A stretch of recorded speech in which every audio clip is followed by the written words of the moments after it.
Inilunsad na nga dito sa lalawigan ng Pangasinan ang isang mahalagang kamalayan kaugnay sa kahalagaan ng PhilSys ID o PhilID sa bawat Pilipino ng bansa.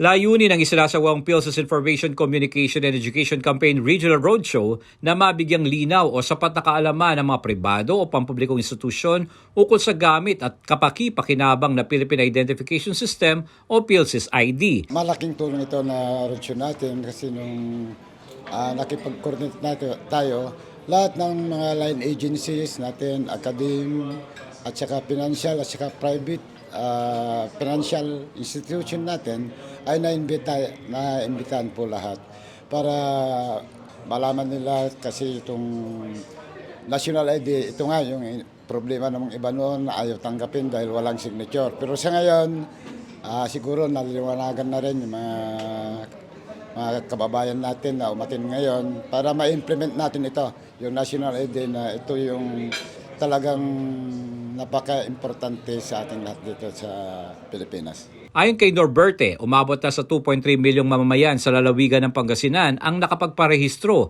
at mula sa bilang na 697,000 ang nabigyan ng PhilID habang 692,000 naman ang tumanggap ng ePhilID o yung printable ID. Target naman ng ahensya na mairehistro ang halos 1 milyon sa Pangasinan kabilang ang mga batang 5 taong gulang pababa. Yung target natin dito sa Pangasinan ay almost 3 million.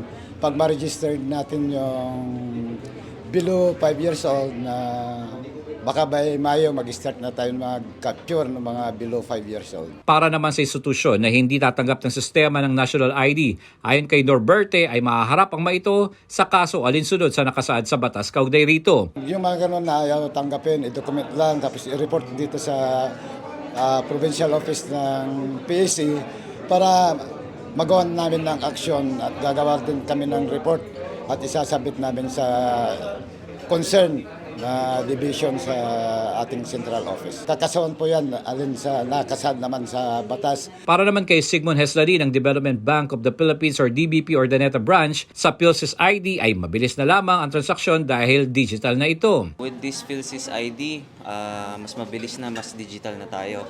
Sa amin din sa banking sectors, yung identifying ng clients, mas may partner na kami with PSA. May partner na kaming government agency din para to identify kung yung mga clients namin. Ngunit ayon kay Heslani, hindi pa nakasanayan sa ngayon na gamitin ang naturang ID ng kanilang mga kliyente at patuloy pa rin na nire-requires ng kanilang ahensya ang karagdagang pang ID sa mga kliyenteng nagpipresenta ng kanilang PhilSys ID. Sa agency namin, sir, mas nire-require pa rin namin yung signature.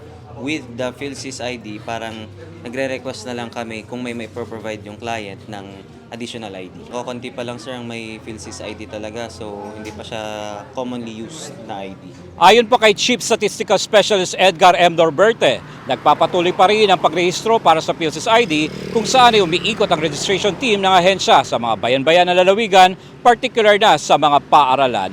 Para sa Diyos at Pilipinas kong mahal, J. Miguel Mendoza, SMNI News, North Luzon.